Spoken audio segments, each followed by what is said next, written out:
I think we know that environmental changes have been happening globally for, well, I think since before memory, but we are the first generation to really take stock of how much damage is being done on a daily basis, and that we actually have to do something about it to preserve this legacy for future generations. And I think the South African Eco Film Festival does exactly that, using a very powerful medium to educate, in some cases to shock, to captivate. And I've got two people who are very integral this year.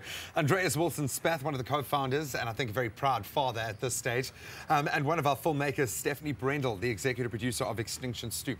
Welcome to both of you. Thank you. And before we get into what looks like an incredible film, first of all, the success of the festival, you must be very proud. Absolutely. You know, we started last year in Cape Town as the Cape Town Eco Film Festival, and we got lots of emails and phone calls of people wanting to see these films. So this year we were really lucky to get a headline sponsor in my school, my village, my planet on board, and they made it possible for us to go to Johannesburg, Pretoria and the Eastern Cape as well as Cape Town. How does it all come together? What sort of contributions are you taking on board? What do we see at the Eco Film Festival? There's really a wide range of topics that the films address, all environmental. We have short films, some South African short films. We have feature-length documentary films on a range of topics. So, yeah.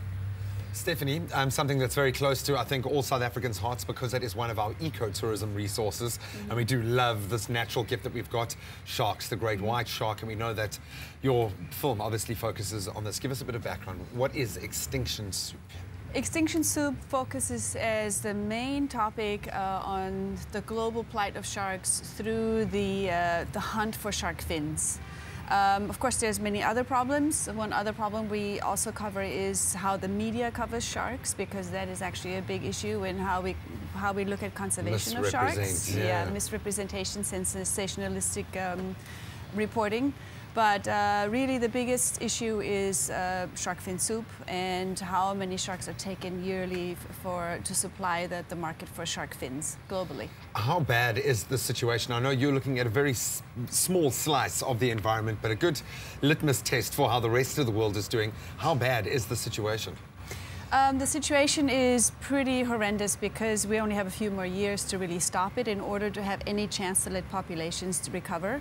It may even be less than that for some of the species, because we're taking about 20 to 70 million sharks, some say 100 million sharks per year, for a variety of reasons, but the biggest chunk of that is just for the fins and for shark fin soup. So what is the message that the media has to be get out? And we know that you are living this every day, but Stephanie, I'm going to ask you this, is what message do we need to put out there? How do we as media cross that line? Well, I think we should choose more educational programming instead of the sensationalistic programming. All we ever see about sharks is when they attack someone.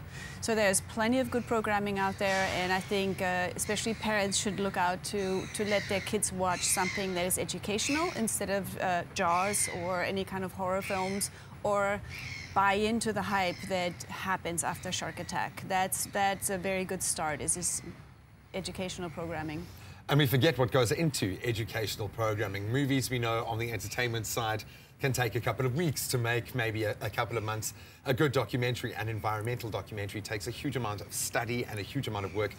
You must be proud to be able to give a platform for these filmmakers. Yeah, absolutely. That's the idea. You know, we come at this from a kind of activist perspective. We use the movies as a tool to raise awareness and to start conversations, you know. So we'll follow each screening with a Q&A with the audience, and people always wanted to say something, you know. They want to ask questions, they want to have their say about their own experiences and so on.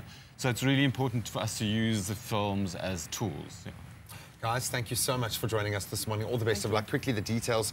Where can we see these incredible films? What sounds like a rather shocking film as well, but where can we connect with you guys? So the best way to find out is to go onto our website, which is southafricanecofilmfestival.com. Quite long, but that's it.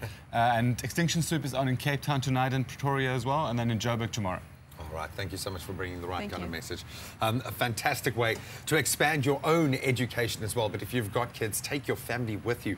Let them see exactly what is happening to the world around them.